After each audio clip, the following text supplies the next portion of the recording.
All right, guys, welcome aboard. Welcome aboard to the market recap. My name is Carlos Garcia, founder and CEO of GAR Capital. Last week, Anthony did the video. I appreciate that. Today is my turn. It is Super Bowl Sunday, February 11th, 2024. Glad to be with you again. GAR Capital. Again, my name is Carlos Garcia. I'm the founder and CEO of GAR Capital. Glad to be with you. As always, got a lot to talk about. Let's go ahead and get started with the market itself, kind of take a look at what we're watching, what happened last week, how did we trade, how did we bounce back, and what's happening forward. So let's go ahead and get to it. All right, so we are now back on the full screen with the market. So first thing I want to do is go and bring up the Discord server. And the reason I'm going to bring that up is to show us the results that we had last week. So let's go to premium signals. Here was this past week, 3 for 3. Believe we could have gotten more this go around, but again, solid 3 for 3 after the bounce back of last week, which was very, very tough. The past 2 weeks were very difficult, as we know. But the saying goes, guys, what's really important. Oops, let me go ahead and bring this up again. My point being, what's really important here is being patient over time. And I really want to emphasize that here because you're going to have good weeks, bad weeks. The idea is to be consistent over time. So the fact that we did bounce back was a good thing, but I'm not satisfied yet. We have a lot of work to do, and we're going to keep pushing forward. And that's really it. So next week, coming next week, we know new week, new money. This past week is the past. We leave it there. Happy that we got some stuff, but we're going to keep moving forward. Let's go over a couple of names that we did trade. QQQ went bananas the last day of expiry. We took it for 12%. Again, the reversal, I was very, very concerned about that we may get some reversals again. I had a question on the premium signals regarding how do you choose or differentiate a premium signal versus a masterclass signal? And I want to pivot to masterclass because I just put out their year-to-date numbers so far. They're 4 out of 5. The only loser being Neo. They hit Tesla twice, Palantir, and we also hit Disney with them. So Palantir and Disney were not part of the premium signals. As you know, we did have Tesla and Apple and Qs. Apple pulled back after hitting the money as well. So maybe some didn't catch it, but it was signal out. Majority of people I did speak to, and I kind of get a pulse of the people in the server, is that they did catch it. Tesla, they also caught that. Those were the puts, 151%, and then we had the Qs. So well done. But the differentiation of what we do in terms of masterclass and premium, I always like to gauge how sentiment is every single week. We do that with the weekly recap. I talk to the members on the chat, and it's important to kind of gauge how they're feeling. When things are not going the way to plan, like the past 2 weeks were very difficult, us trading, you kind of want to pull back that risk a little bit. You don't want to keep pushing again. You want to set up high probability setups to trade. The names that we know, we're not going to get too exotic or anything like that. So I wanted to focus on the trades that were going to have the highest probability of hitting with the least amount of stress. So if you look at Masterclass, you could see that we double dipped on Tesla. We also did Palantir after the SOAR job in earnings. That hit as high as 150%. Disney, after earnings, up 75%. The guys took it for 30. Excellent, excellent work. The one thing that doesn't stand out here is Mara. And Mara, we did trade that 2 weeks ago, or last week, and we marked it as 30% win because that's exactly when it was signaled out. I held that, and it worked out for everybody at the end of the day. It worked out for anyone who held, and it was a tough hold, not easy. You can see 32% there, but I went ahead and posted it. You can see nearly 200% on Mara, the 19 calls, and that was a very difficult hold. So the reason I'm saying this, then I'm going to go ahead and get to the big picture, is the fact, guys, that if you guys want high returns, there's going to be some risk. There's going to be some pain. You got to be a little patient with me. We're not going to send signals that are going to lose. We wouldn't be in business very long if that's the case. So Masterclass does get extra, yes, but they understand the risk moving forward. We have taught them, or we are in the process of teaching them. So it's one-on-one. It's a little easier for them to understand what we send since they are a little more committed, let's just say, into the craft. Some people that come in premium or basic, some are tourists, meaning they come in, check it out, see how it is. And then others are, pretty beginner, amateur, just starting out. So the last thing we want to do is kind of kill any momentum for you. We want to keep it in the green. We want to make sure that it's easy, that you can get out and you can make the money that you need. Masterclass is a whole different ball game there when it comes to trading. Futures as well, whole different ball game. But as you stay in the server, as you've been watching these videos, as you've seen us trade, you'll start kind of picking up how we do things. So I always tell everyone on premium as well or basic, if you have any questions, guys, DM me directly. I'll be more than happy to take a look at any setup that you're looking at. Maybe take a look at some of the positions you may have, answer some of your questions, and help you find what you're looking for or when to close. Go ahead. My DMs are open. I am here to help you guys. And that's what's important is assisting you. It doesn't make a difference how much I make trading. That doesn't benefit you guys. What benefits you guys is your questions being answered and you learning over time and making your own money. Keep your eyes on your own paper and you guys are going to be great. That's the focus. So, again, focus on your trading, what works for you. Don't worry about the noise. Again, we are here to help in any way possible. DM me if any questions, as always, on the Discord server. So, with that being said, 3 for 3 masterclass has a hot 4 for 4 this past week. Let's go to the markets now and take a look at what we have open. I do have Tesla calls open with both masterclass and premium. Now, why is my TOS frozen? That's concerning. So let's see here if I can get this going. So let me log off here and we're just going to go ahead and we're going to use Koifin for now. Koifin, here's the setup here. This is a chart software. So what I'm going to do is log into Thinkorswim. While that loads, and then we'll take a look at Koifin. So my apologies here. We are just restarting the system. Unfortunately, I'm recording this live. So just bear with me on the technical difficulties. I know we talked about a ton of stuff, and right now you see a loading screen kind of sucks. So let's go back to a couple of things that I'm watching while this loads. So I'm going to talk a little bit about the market in general. And I've had some questions about, are we going to still go higher? The economy's bad, all that. I talked about that in Investment Club. And I also put an interesting note in the blog about the future of the market. Make no mistake about it, guys. The pain trade is higher, meaning the higher we go, the more pain is going to be. We are now expecting, or people are expecting, as I log into Thinkorswim. Let me go ahead and log in here. The expectation now is everyone is really expecting a crash. Everyone's waiting for that correction. The problem is, if everyone's expecting it, you have $6 trillion sitting in cash and people are being defensive, what happens the longer term we get without any kind of disaster or any kind of pullback? People are going to start taking risk again. We're starting to see in front of your face Bitcoin. So let me go ahead and get Thinkorswim updated, and we're going to pivot to Bitcoin now. Because Bitcoin did help us in terms of Mara and everything like that. So let me go ahead and see if I can get this loaded. It's loading in the background. So here we go. Here's Koifin. Here's Bitcoin. We traded Mara. If you guys remember, we held that. So let's go to a year to date on Bitcoin and kind of give us a little bit of a rundown of what we're expecting. We'll go to the 3-year period. Here we are. So let's go to full screen here. And here we are on Bitcoin. Bitcoin, the big level that we needed to break on the future side was 44,000. So just remember that 44,000. We broke that. We are now at 48,350. What we need to get is to break the highs, the most recent highs that we had back in January 12th, which is 49,187. So what I am expecting is that we do crack that and we get to 50,000. If we can get above 50,000, now you have to start thinking about all-time highs, which is back from 2021. That is your next resistance. Slightly below it is right around 63,775, but we'll do step by step above 50,000. We're going to take a look at 54,000. That's the highs from December 28th, 2021. So your levels are 50K, 53,822. Then you have 63,775, and then you have all-time highs at 68,669. So you need to write down those levels. So what can we do knowing this? What can we do with Bitcoin? Now we have a path. In terms of support, what you're looking for is the most recent one, 38,531. If you guys remember, we talked about that gap fill on the daily. It filled that gap and it bounced, and we've been trading it since. So we do expect Bitcoin to go higher. So let's minimize this and start taking a look at what we can do to make it happen.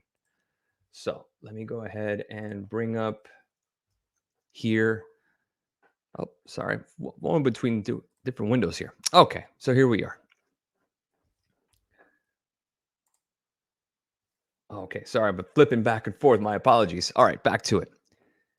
Let's go ahead and start with Bitcoin futures. So you can see it on a bigger platform here. We're going to go to the 3-year weekly, 48,563. We're going to go ahead and break above that. This is futures. It's not open, but we have the path 56,510, like I talked about. And then you have your highs of 69,355. Bitcoin, we know it's going higher, even with the dollar heading a slightly higher. We're right on the 20-day, and we rejected the 100-day. So we need to get below the 20-day and stay below there. And we need to get below the yellow line here, which is the 50-day, for continual gains to the upside for Bitcoin. Remember, this is priced in dollars. So if the dollar goes down, even with the dollar strength, look at the daily. We had about five straight green candles with a red candle on Friday on the dollar. So we need this to reject, get back down. That'll be supportive of equities. That'll be supportive of risk assets. That'll be supportive of Bitcoin. So what can we trade with Bitcoin? What do we do with this information? Carlos, who cares about Bitcoin? I own it. What can I do to trade it?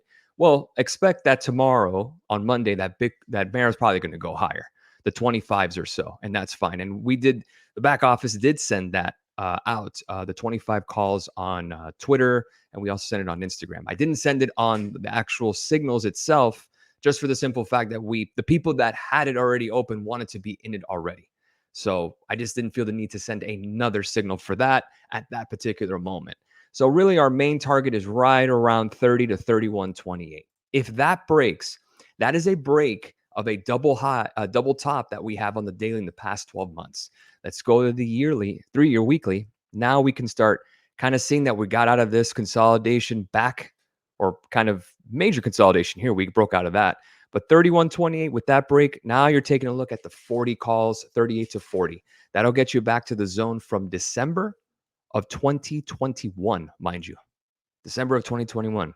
You're talking about a little over 2 years ago. And then if we continue higher, if Bitcoin continues higher, then 57.60 is the possibility. I think the best thing is to trade it, but yet own Bitcoin as well. If you have other names, but they're a little more expensive, Coinbase above 199.82, that's the next level to target in terms of a breakout. That would confirm this breakout above 184. That's more likely going to be tested here very soon. Let's see how we open on Monday. The problem with Coinbase is that it's more expensive. So I like Mara just for the fact that it has volume and it's cheaper for everybody. In terms of we're going to get above this 200-day. Let's see if we can get above 18. If we do, we can target 20. So there is a lot of ways to trade this. Let's go to BITC. What is it? Let me see. BITO, excuse me. Here's BITO. This is the Bitcoin ETF. And the recent high is 23.85. If you break above that, well, we can target 25 to about 30 exactly. So you can see 30.03. That's our next resistance. So let's keep it in focus. These Bitcoin names tend to move, as we know with Mara. We had some really great results that just came out. Probably one of our clients had a really great trade, 154 contracts. He made in profit $65,000, 346%. Thanks, GAR, for the play. Thanks, Masterclass, for keeping me sane while holding. This is a testament to GAR. I mean, what more can I say? This is the reason we do this. It's to help you guys. And that right there just makes me the happiest I can be. And it just confirms that we're doing the right thing to help everybody. And that's what I really want to continue moving forward. So let's go back. Now that we have Bitcoin out of the way, let's talk about the market in general. S&P 500 futures. Well, guys, I'm going to be completely honest with you. Higher up we go until something breaks. Perfect channel here. More than likely 5,100 on S&P 500 futures is coming, guys. A retest would be 4,900 to 4,912. That is your 20-day moving average. It just looks like it doesn't have any breaks at this point. And the issue is that the economics out there are supporting higher prices in equities. Not much you can say other than just ride the wave. I mean, pretty just the breakout of epic proportions. At this point, what you're looking for is to find opportunity in either a pullback, which would be cheap puts, or just momentum higher. As long as we get some kind of move one way or another, we just can't afford chop. Chop is just absolutely the killer. It just kills time. And like, for example, Shopify we traded, that hit new highs literally a week after. Amazon with their earnings soared after that. So it's really just timing. So bear with us if we buy some additional time to prevent this kind of chop moving forward. That's really all. Just be patient with me in regards to that trading. In terms of the market in general, too, as we pivot, IWM, again, bouncing off this trend line here, 203.59. If that breaks, we're taking a look at 213. So small caps are definitely in play. How about how about the S&P 500 on an equal weight basis, breaking out, breaking out? Not much you can say. This is all the stocks, all 500 of the S&P 500 equally weighted. So we can't say, oh, this is just Nvidia. Oh, this is just Microsoft. Other companies are gaining. We've had great earnings. So, we'll continue higher is what the MO is right now. We're about to enter the two weakest weeks in terms of seasonality in the year. The last 2 weeks of February, if you remember, that was the beginning of the COVID flush and everything like that. So could seasonality be in play? Could we start pulling back? Absolutely. But the market has to prove that to us. It's going to be very difficult to buy puts in an upward market with momentum. Yes, they'll be cheap, but more than likely they won't work out for you. So it's step by step until further notice. And here's a trade that we do have open, which is Tesla. Get an upward trend. You do have a golden cross on the 1 hour. If we go to the daily, we can see here that all we're looking for is this 20-day moving average to tag, which is right around 197.48. We got to oversold conditions like we talked about Tesla.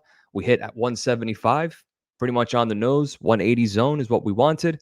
The question is, can we break the 20? Can we fill this gap? And if we do, can we find more momentum higher?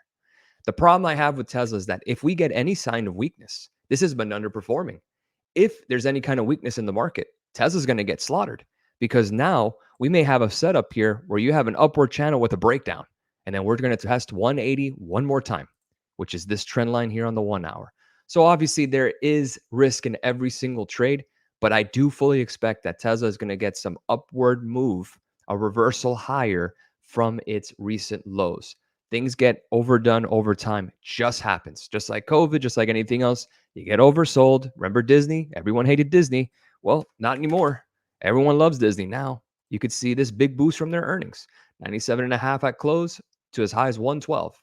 And this sucker has been absolutely obliterated. We could see that. Finally, it's starting to move. Is there anything to do here? Yeah, you can keep an eye on trades. Get above 119.27, which is the gap fill. We got another gap fill here on the daily at 134. Disney has a lot of room to go if it wants to get back to where it used to be. That's really just the point here. So, okay, we got everything here. Let's go over some of the economic data for the week. All right. So we have CPI on Tuesday. Remember in 2023 when we did the recap, we talked about CPI weeks are our best weeks. I'm very excited for that. So inflation on Tuesday, the expectation on a year-over-year basis is finally sub 3%. If we can get there, oh man, that's beautiful. So we want to get below 2.9% on a year-over-year basis. That's going to be very, very important on Tuesday. If we get any kind of semblance of higher inflation, the market's going to freak out. And then we may get that pullback that we want. We will see. On Thursday, we have core retail sales. We have Empire State Manufacturing Index, unemployment claims, what have you, what have you. More speaking from FOMC members, we know. PPI, Producer Price Index, that has been rather soft. If you remember last month, negative territory, deflationary. Let's see if we can continue that trend so we can get prices to come down a little more. Profitability goes up for these companies. Remember, guys, lower inflation definitely helps companies because the assumption is if it costs them less, they'll lower prices for their clients. Now, if you have high demand, you don't have to do that like we do now with retail sales. So it kind of goes hand in hand for services and goods. The consumer is really the one who makes the move. If they decide that they don't want to pay that much, sales are going to drop rapidly. For example, McDonald's on their conference call stated that their lower end customers are not happy with their pricing currently, meaning like $10, $12 Big Macs, for example. And the only way you can vote in a way to stop that from happening is just don't consume their product. And eventually, the corporation itself, whatever company it is, will lower prices in order to spark demand. No matter what happens, as long as demand is there, prices usually will either stay where they are in order to meet that demand or increase. If demand falls, meaning no one is buying any of your hot dogs, you got to lower prices. That's just how it is until you find the base level of price discovery or demand. That's it. That's really in terms of economics. So that's really what we're looking for. We're just looking for that kind of happy medium there. So CPI needs to be below 3% on a year-over-year basis. Core PPI just needs to be. That's what we want. If we get a negative number again, that would be a good thing because then we'll expect more inflation, more deflationary to counteract the inflation that we had, the ugly inflation we had in 2022. So let's take a look here at our earnings. You can see here we have DraftKings on Thursday. Masterclass is in DraftKings. Remember, we had the DraftKings calls, the 34s. They're like at 42 now in terms of the stock. We'll see if there was a lot of gambling in terms of the Super Bowl, which is in a couple of hours. We got Crocs, Coinbase, Roku. So Coinbase, be careful. I wouldn't be trading it this week. It's expensive already. So wait till after the earnings. Twilio, none of these I really can say that I really trade all the time. Shopify being one of them. But again, it didn't work out for us. It soared afterwards. But the good news is that at least Investment Club caught Shopify. Shopify hit the target. So you could see that we sent this trade out on the 12th of July. It was a shot buy signal. Entry at 65.21. Our target was the gap fill at 84.31, which it broke. So that's what we wanted. That's it. So coin for those who aren't Bitcoin holders and don't want to trade Mara, we can swing the stock, buy a dip when we get above 129. We'll keep an eye on it for now. And you could see 200 being the target on Coinbase for more upside. 130 to 200 swing.